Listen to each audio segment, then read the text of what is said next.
through the old school Illuminati card game.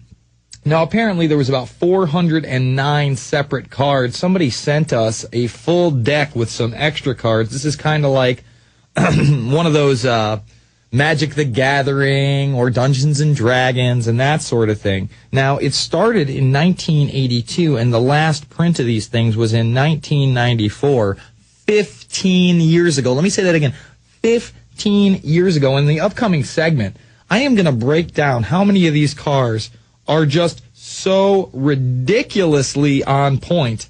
I mean, there's more than I can go into, and yeah, there is some goofy stuff in here, but at the same time, you look at this and you're just like, oh my God, how in the world could anybody have ever predicted that these things were going to go? Let me just give you a little a taste, if you will, just a small little taste.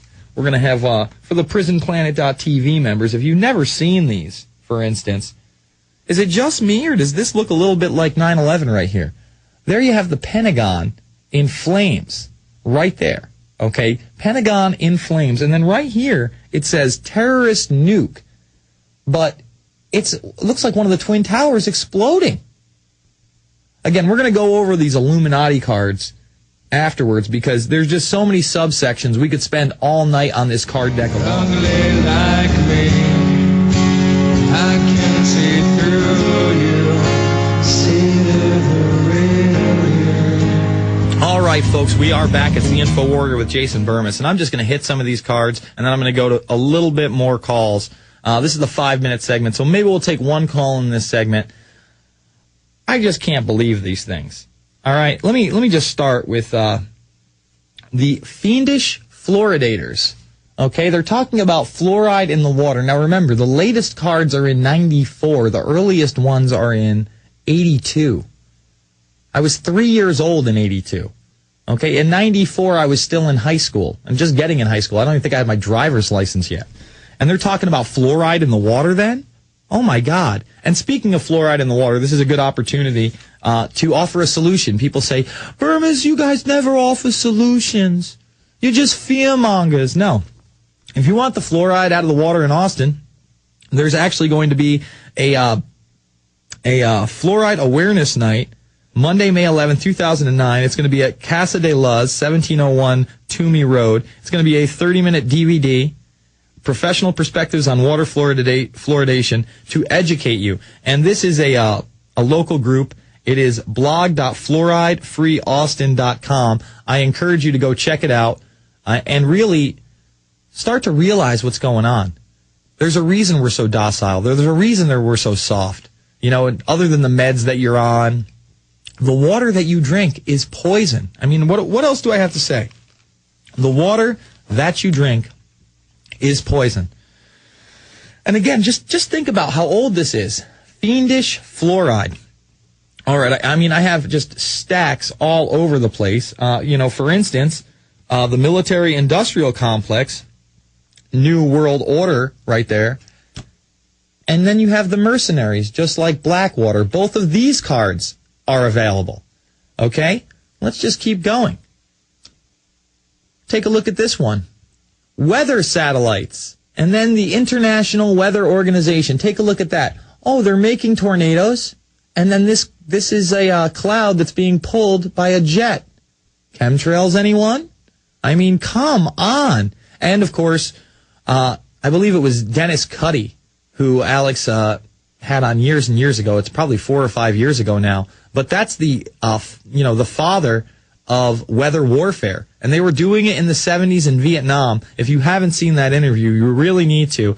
I don't even know if Dennis Cuddy's still around, quite frankly.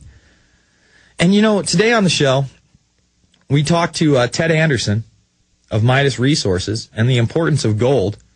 And it seems like gold may be important to the Illuminati. And we know that the elites love to buy it up. They love to hoard it. And there it is, the Midas mill of gold. And right here, more gold right here. Currency speculation. These cards are just unbelievable for their age. I mean, I still can't get over it. And then you have this right here. Gun control. Martial law. Emergency powers. And upheaval after the fact with riot police. Let me say that again. Gun control, martial law, emergency powers, and then riots and upheaval. See, I'm trying to keep these all in categories because it's just unbelievable to me how many of these are relevant. What have we been talking about lately? We've been talking about quarantines because they quarantine people in Hong Kong and in China, and they almost declared pandemic level 6. In fact, they're still deciding whether or not they're going to declare pandemic level 6. What's this? It's the quarantine card. The quarantine card. I mean, I can't get over this stuff. And, you know, again, in the first segment, we showed you the ones that relate to 9/11. It looks like the Twin Towers on this card right here, while one's being blown up, it does say terrorist nuke, which is obviously different than what happened on 9/11. But then you also see the Pentagon being attacked. Remember, the Pentagon is probably the most well-defended place in the entire world. Listen, back in 2001 when 9/11 happened, our military budget, our public military budget, outside of the black ops money that we have, and there's plenty of black ops money, I promise you that, we spent more on our defenses than the next 4 biggest nations combined. Let me say it again. The next 4 biggest nations combined. And they had the foresight to see the Pentagon being attacked? Yikes. Yikes. Folks, I could go through this all night. Big media. And then the bimbo at 11. Info babes, anybody? Selling you Fox News, Johnny Nonsense? That's right. I mean, these cards were really a window into the future and now the present. We're going to come back. It's the Infowarrior with Jason Bermas. We're going to take your calls. 866-582-9933. Cards, because somebody sent me more than a deck. And Alex has a few of these cards, but really just 2 or 3. You know, let me just show you a couple of these. Oh, look at this. It's George Bush and Bill Clinton. Oh, they've got the George Bush and Bill Clinton cards. We're going to go over some other ones. But we've got Chris in Pennsylvania telling me that the maker of this was raided in 1990? Yes. And what were the charges? His website says that it's sjgames.com/S. I don't know why it's in SS. I have no idea. But it goes on, it says, SJ Games versus the Secret Service. On March 1st, 1990, the offices of Steve Jackson's